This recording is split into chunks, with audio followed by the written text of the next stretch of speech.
Welcome to This Explainer. Okay, today we're diving into a radical, honestly kind of counterintuitive psychological approach to happiness. We're looking at a framework that challenges pretty much everything we assume about how our past dictates our future. It completely flips the script on how we process our own lives. And it all starts right off the bat with a fundamental question that I want you to ask yourself as we get going. Do you ever just feel totally bogged down by modern adult life? I mean, think about it. The endless pinging of emails, the heavy weight of societal expectations, managing complicated relationships, and just trying to keep your head above water with endless responsibilities. It feels like a chaotic mass of contradictions, right? Well, today we're going to explore a core conflict between two very different perspectives. On one side, we have a skeptical, anxious young man who perfectly represents all of us in our daily modern struggles. And on the other, we have a wise, incredibly calm philosopher who insists that this chaos we feel, it's entirely in our heads. Our source material for this explainer is a phenomenal, deeply thought-provoking book called The Courage to be Disliked by Ichiro, Kishimi, and Fumitake Koga. Now, what makes this text so fascinating is how it's actually structured. Instead of reading like some dry, dense psychology textbook filled with academic jargon, it's written as a classical Greek philosophical dialogue. It takes these incredibly complex, nuanced psychological theories and distills them into a continuous, heated conversation between the philosopher and the youth. It's an absolutely brilliant format that makes examining our own deep-seated beliefs feel alive, relatable, and just incredibly engaging. So, let's set the stage with Section 1, A Chaotic World? Here, we're looking at the youth's perspective as he essentially acts as our proxy in this conversation. This highlights the massive friction right at the very start of their chat. On one hand, we've got the youth, looking out at the world and seeing nothing but a chaotic mass of contradictions.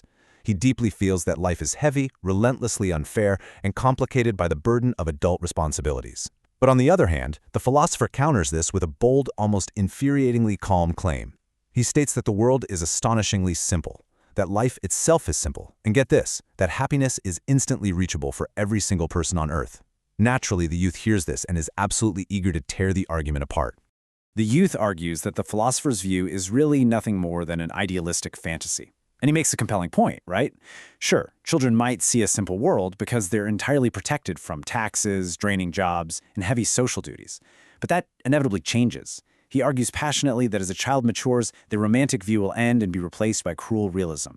From his anxious, fast-paced perspective, adults are hopelessly bogged down by the grim reality of complicated relationships, harsh societal inequalities, and endless compromise. To him, the very notion of instant happiness isn't just naive, it's utterly absurd. But before the philosopher fully debunks the youth's chaotic worldview, we really need to understand the heavy psychological artillery he's using to back up his claims. That brings us to Section 2, The Unknown Third Giant, focusing on Alfred Adler's legacy.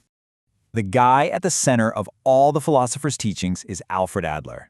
Now, you've most likely heard of Sigmund Freud and Carl Jung. They're practically household names. But Adler is kind of the unknown third giant of psychology.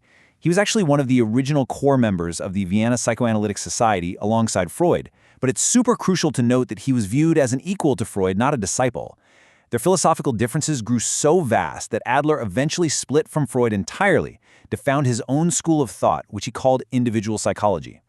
Adler's ideas were so incredibly revolutionary and, frankly, a century ahead of their time that they quietly formed the foundational bedrock for modern self-help and interpersonal psychology.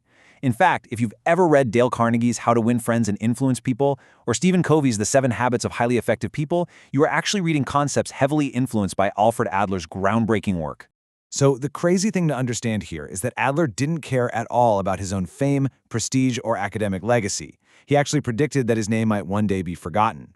Why on earth would a brilliant thinker want that? Well, because his ultimate goal was for his truths to completely outgrow the rigid bounds of clinical scholarship and just become a shared, universal human understanding.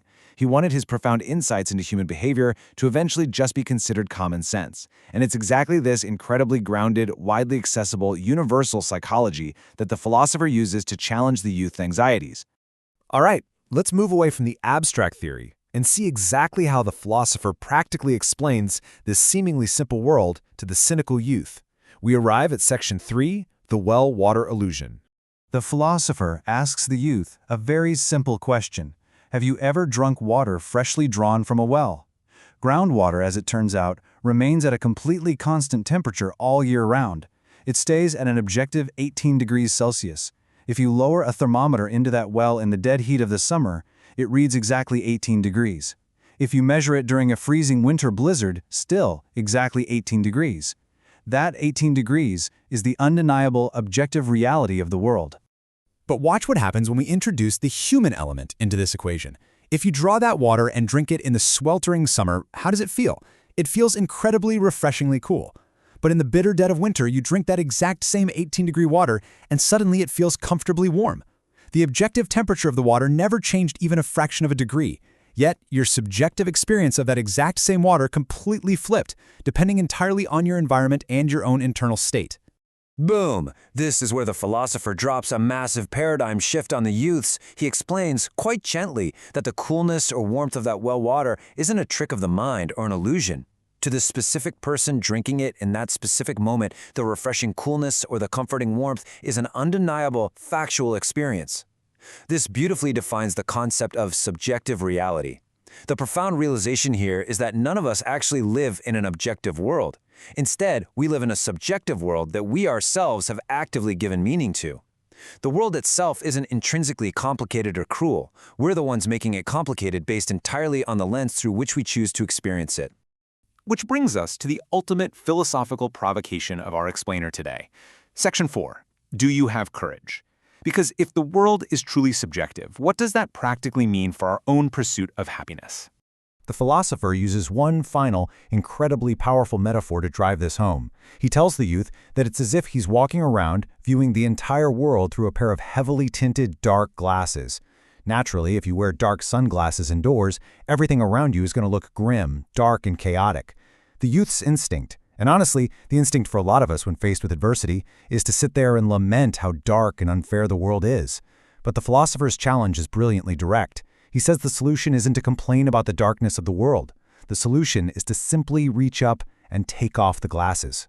This is the core insight that literally changes everything about Adlerian psychology. The issue is not about how the world is, but about how you are. The philosopher insists that anyone, with absolutely no exceptions whatsoever, can change and find happiness instantly. The power is already entirely in your hands because the world is just the well water sitting constantly at 18 degrees. It's entirely up to you whether you experience it as a refreshing drink or a bitter pill. The heavy lifting comes from choosing to shift your own perspective.